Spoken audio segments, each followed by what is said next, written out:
ہمارے مرشد کریم حضرت مفتی اعظم محمد قاسم مشوری رحمۃ اللہ علیہ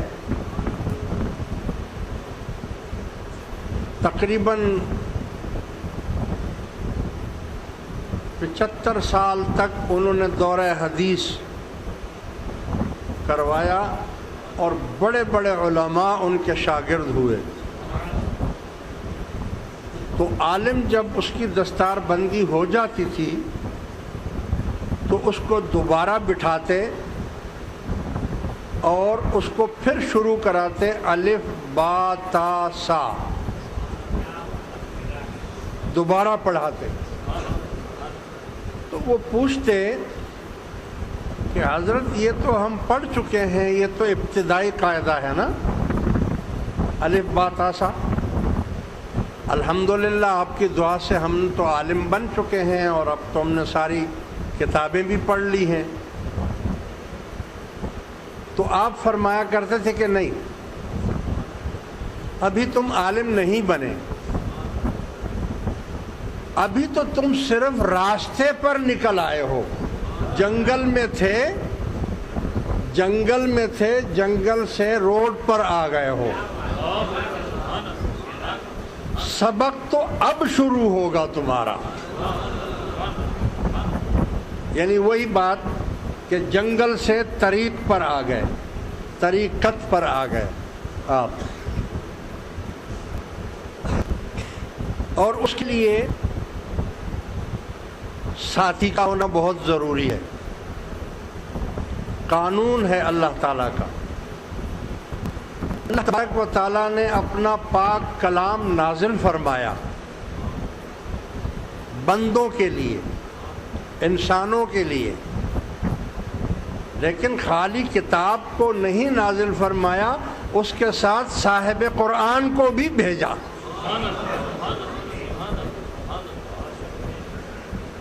کیونکہ وہ صاحب قرآن ہی آپ کو قرآن سمجھا سکتا ہے.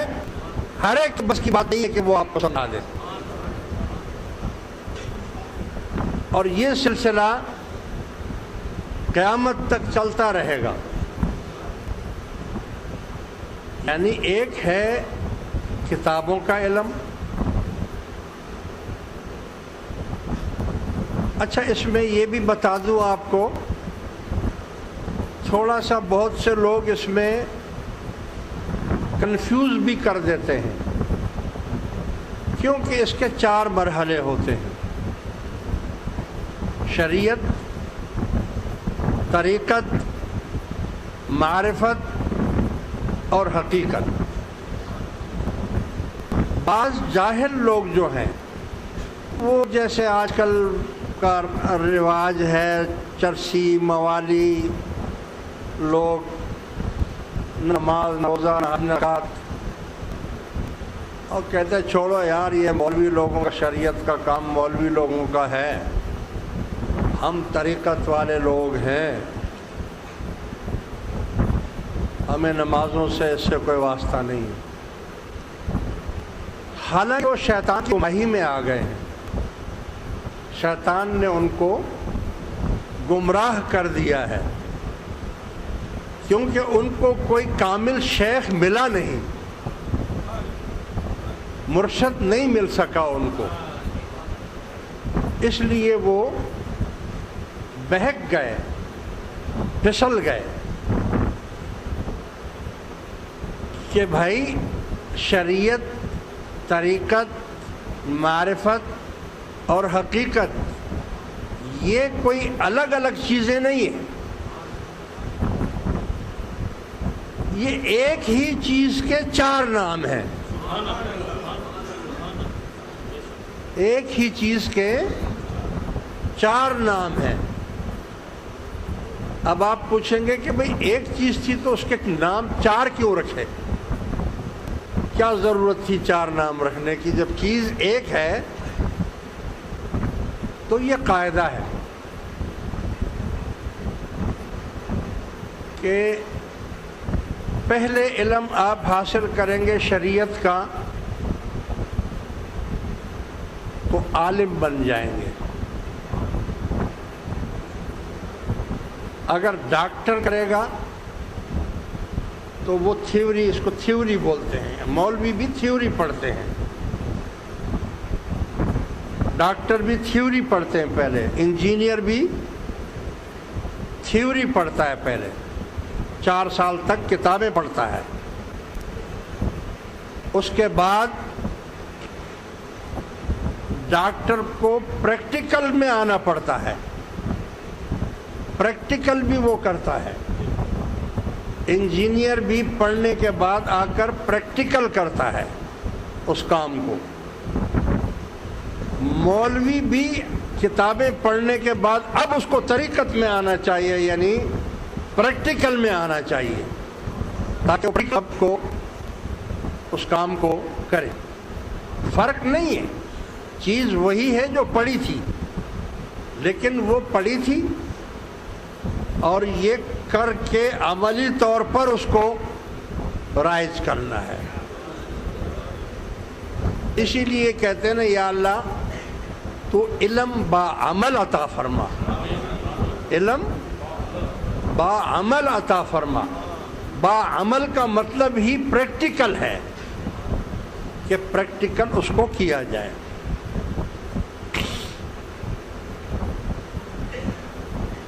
جب وہ پریکٹیکل کرنے لگ جاتا ہے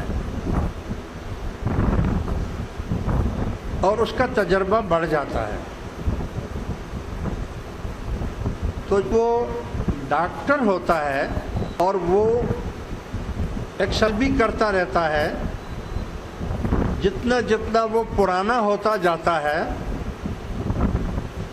ایسے ایسے جب مریض کے پاس آتا ہے تو مریض کو دیکھتے ہی کہتا ہے اس کو گردن توڑ بخار ہے۔ آپ کو کیسے پتہ چلا؟ اس کے علامات جو نظر آ رہے ہیں وہ گردن توڑ بخار کے ہیں۔ وہ ٹیسٹ کرنے کے بھی دے دیتا ہے کہ ٹیسٹ بھی کرا لو اس کا، لیکن نکلتا وہی ہے جو اسے بولا ہوتا ہے، یعنی جو اس کا تجربہ ہوتا ہے اس تجربے کی بنیاد پر وہ یہ بات بتا دیتا ہے کہ اس کو پیلیا ہے، اس کو بخار ہے، اس کے گردوں میں تکلیف ہے، اس کی سانس کی نالی میں خرابی ہے۔ یہ کیوں؟ یہ اس کو معرفت حاصل ہو گئی ہے، معرفت کے معنی پہچان ہو گئی ہے، تو اس بات پہچان ہو گئی،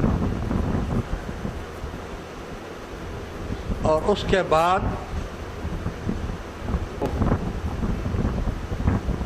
حقیقت میں پہنچ جاتا۔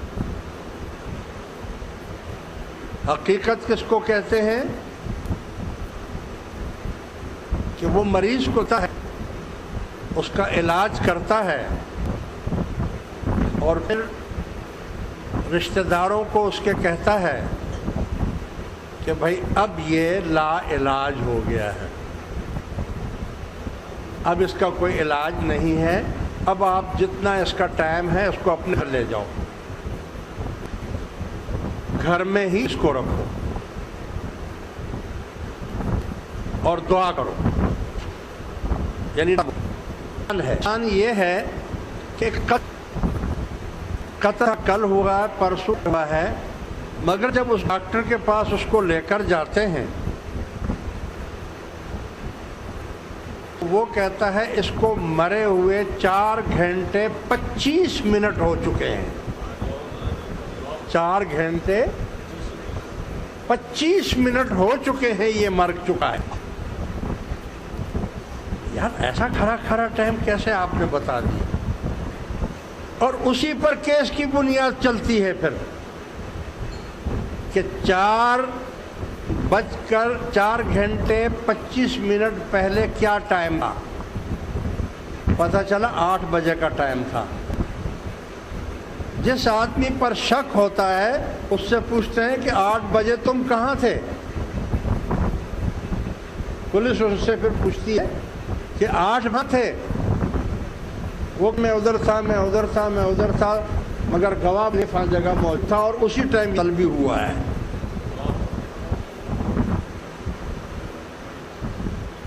اب یہ کیسے بتا رہا ہے؟ یہ اس کو معرفت ہے، یعنی پہچان ہو چکی ہے اس کو ہر چیز.